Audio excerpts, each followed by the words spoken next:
আমি আমার ব্যক্তিগত জায়গা থেকে ফর্ম তুলেছি এখনো পর্যন্ত এবং আমি দুইটা ফর্ম নিয়েছি আসলে। একটা হচ্ছে কার্যনির্বাহী সদস্য আর একটা হচ্ছে স্বাস্থ্য এবং পরিবেশ সম্পাদক। তো দুই জায়গায় আমি এখনো পর্যন্ত ফর্ম তুলেছি।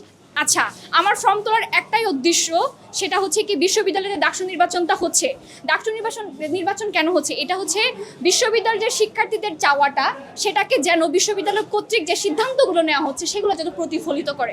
তো আমি চাই যে বিশ্ববিদ্যালয়ের যে কোনো সিদ্ধান্ত গ্রহণের ক্ষেত্রে বিশ্ববিদ্যালয় তার শিক্ষার্থীদের, বিশ্ববিদ্যালয়ের মূল স্টেক হোল্ডার কারা? শিক্ষার্থীরা। এখন শিক্ষার্থীদের যদি চাওয়াটা যদি বিশ্ববিদ্যালয় না গুনে তাহলে তো হবে না। তো আমি শিক্ষার্থী বান্ধব একটা পরিবেশ নিশ্চয়নের জন্য আর কি ফর্মটা নিয়েছি এবং আমি বিশ্বাস করি আমি ছাত্রদেরকে বা শিক্ষার্থী যারা আছে তাদেরকে আমি প্রতিনিধিত্ব করার সক্ষমতা রাখি বা ক্যাপাবিলিটি আমার আছে। এক্সট্রিম মশার কয়েল প্ল্যান্ট ফাইবার দিয়ে তৈরি, ডেঙ্গু চিকুনগুনিয়া বাহি সহ যে কোনো মশার বিরুদ্ধে দেয় এক্সট্রিম সুরক্ষা।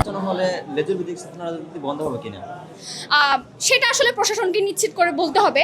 কারণ আপনি দেখেন আমরা যদি বিগত সময়গুলোতে দেখি হলগুলোর একটা রাজনৈতিক প্রভাব ছিল। তো সেক্ষেত্রে দেখা যায় হলে কেন রাজনৈতিক প্রভাব থাকবে? ঠিক আছে, আপনার রাজনীতি করেন, ছাত্র রাজনীতির অবশ্যই দরকার আছে, কিন্তু আপনি হলের ব্যাপারটা যে আগে কেমন ছিল, যে আপনাকে বাংলাদেশের একটা সিস্টেম অবশ্যই চালু আছে, আপনারা হয়তো জানেন, কাজের বিনিময়ে খাদ্য। তো আমাদের যে হল ভিত্তিক যে রাজনীতিটা সেটা হয়ে গেছে শীতের বিনিময়ে হচ্ছে খাদ্য। মানে আপনাকে কোনো একটা রাজনৈতিক দল আপনাকে আবাসন সুবিধা দিবে এবং তার পরিবর্তে আপনাকে রাজনীতিটা করতে হবে। তো এই বিষয়টা আমি কখনো চাই না। আমি চাই যে আবাসনের ক্ষেত্রে যে ব্যাপারটা পুরোটাই প্রশাসন কর্তৃক দেখতে হবে এবং প্রতিটি শিক্ষার্থীর শতভাগ আবাসনের ব্যবস্থাটা করতে হবে।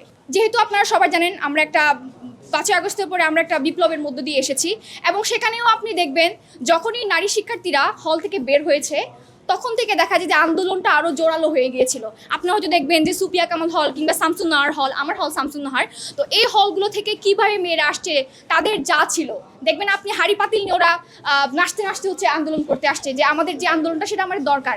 নারী শিক্ষার্থীরা যখন আন্দোলনে আসতে পারছে তাহলে এই নির্বাচনে কেন আসতে পারবে না? এই নারী শিক্ষার্থী বলতে আসলে বিষয়টা এমন না, বিষয়টা হচ্ছে কি শিক্ষার্থী, কিন্তু এটার ভ্যালুটা আপনারা যে প্রশ্ন করছেন আর নারী শিক্ষার্থীরা আসছে কেন, আসাটাই তো দরকার ভাই। মানে এই জিনিসটাই আসতে হবে, নারী শিক্ষার্থীদের শতভাগ অংশগ্রহণ করতে হবে। আপনারা হয়তো দেখে থাকবেন বিভিন্ন ক্ষেত্রে নারী শিক্ষার্থীদেরকে হয়তো সরিয়ে দেওয়া হচ্ছে, বা আগে যারা খুব বেশি আলোচনায় ছিল তারা কিন্তু এখন আর নাই। এই যে নারীদের যে রাজনীতিতে অংশগ্রহণ যে ব্যাপারটা, সেটা কিন্তু কোনো না কোনোভাবে প্রভাবিত হয়ে তারা কিন্তু হারিয়ে যাচ্ছে।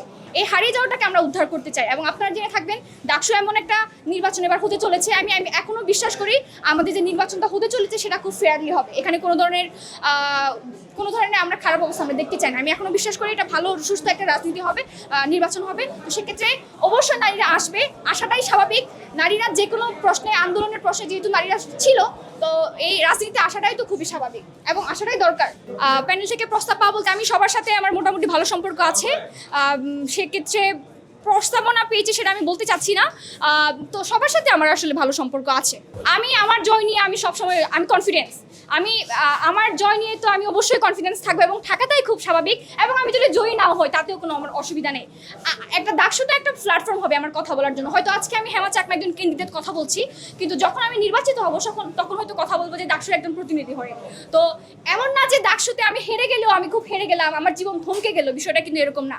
আমি নির্বাচনে জয়ী হই আর না হয়, শিক্ষার্থীদের স্বার্থের প্রশ্নে আমার কণ্ঠস্বর সবসময় ছিল, থাকবে এবং এটা অতলই থাকবে এবং এই আমার কণ্ঠস্বরটা জারি থাকবে।